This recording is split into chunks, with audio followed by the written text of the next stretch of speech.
గత 3 నెలలుగా సమాజహితం కోసం తెలంగాణ రాష్ట్రంలో 2020-2014లో అప్పటి టీఆర్ఎస్ ప్రభుత్వం బీసీ కులాలను 138 కులాలు ఉండేవి ఉమ్మడి ఆంధ్రప్రదేశ్లో. దాంట్లో 26 కులాలను అప్పటి గవర్నమెంట్ ఇవి ఆంధ్ర కులాలుగా భావించి తీసివేసిన ఉదంతం గురించి గత 3 నెలలుగా ఇది 4వ నెల ప్రారంభమైంది. ప్రతి ఆదివారం ఉదయం 7:30 to 8:30 స్పెషల్ డిబేట్లో దీని గురించి డిస్కస్ చేస్తున్నాం. కారణం, రాష్ట్రాలు విడిపోయినప్పుడు ఒక సమస్యని గాలికి వదిలేశారు అప్పటి ప్రభుత్వాలు, అధికారులు అవ్వచ్చు, ఎవరైనా అవ్వచ్చు.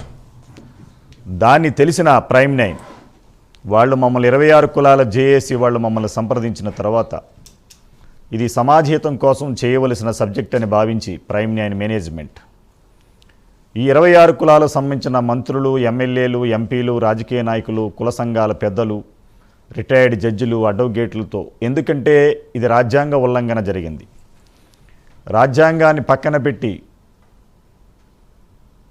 ఒక 70-80 సంవత్సరాల క్రితం 1920కి పూర్వం ఈ రిజర్వేషన్ని వీళ్ళు పొంది ఈ రిజర్వేషన్ ద్వారా ఈ ప్రభుత్వ సంక్షేమ పథకాలు, విద్య, వైద్యం, ఉద్యోగం అన్ని రకాలుగా వీళ్ళు ఉపాధి పొందుతూ వస్తున్న ఈ కులాలను ఒక్క పెన్నపోటుతో జీవో నెంబర్ 3తో 14/8/2014లో ఈ తీసేసిన ఉదంతం మీ అందరికీ తెలిసిందే.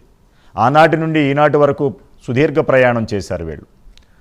కోర్టుని అప్రోచ్ అయ్యారు, న్యాయం జరగలేదు. సుప్రీంకోర్టుకు వెళ్ళారు, ఇంకా పెండింగ్ ఎట్ సుప్రీంకోర్టు. ఏదేమైనా ఎవరు వీళ్ళకి న్యాయం చేసేది, ఎవరు దీన్ని పట్టించుకుంటారనే తరుణంలో కాంగ్రెస్ గవర్నమెంట్ రానే వచ్చింది 2024లో. ఇప్పటి ముఖ్యమంత్రి, అప్పటి పిసిసి అధ్యక్ష హోదాలో రేవంత్ రెడ్డి వీళ్ళకు ఒక మాట ఇచ్చారు. రాజ్యాంగ ఉల్లంఘన జరిగింది, అప్పటి ప్రభుత్వ అధినేత వీళ్ళని తీసేయటం దారుణం, రాజకీయ కుట్రకోణంతో తీసేశారు. కాబట్టి కులాలను మార్చే చరిత్ర ఎవరికీ లేదు, కులాలు అలాగే ఉన్నాయి. కానీ బీసీ రిజర్వేషన్ని తీసివేశారు. ఎందుకంటే పుట్టిన కులంలో ఆ కులంలోనే చనిపోతాడు ఏ మనిషి అయినా, కులాలు అలాగే ఉంటాయి ఏ కులమైనా. కానీ ఈ బీసీ కులాలలో ఉన్న ఈ 26 కులాలను ఆ రిజర్వేషన్ తొలగించటం వల్ల రేపు నేను ఫలానా కులం అని చెప్పుకోవడానికి ఫలానా రిజర్వేషన్ పొందాలి అంటే గవర్నమెంటే సర్టిఫికెట్ ఇవ్వాలి, ఎంఆర్ఓ కానీ ఆర్డీఓ కానీ. కానీ ఈ రిజర్వేషన్ తీసేయటం వల్ల ఈ కులం అలాగే ఉంది, కానీ రిజర్వేషన్ లేదు.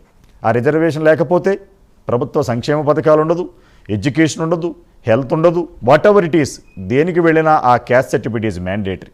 అది లేకపోతే ఇప్పుడున్న ఈ సమాజంలో మనకున్న చట్టాలలో ఆ రిజర్వేషన్ పొందే అవకాశం ఉండదు. డాక్టర్ బాబాసాహెబ్ అంబేద్కర్ ఏదైతే రాజ్యాంగంలో పొందుపరిచారో, ఏ రిజర్వేషన్ అయితే రాజ్యాంగం ప్రకారం వీళ్ళకి వచ్చిందో బీసీ కులాలకు, నా కులం ఇదని చెప్పుకోవడానికి ఉంది.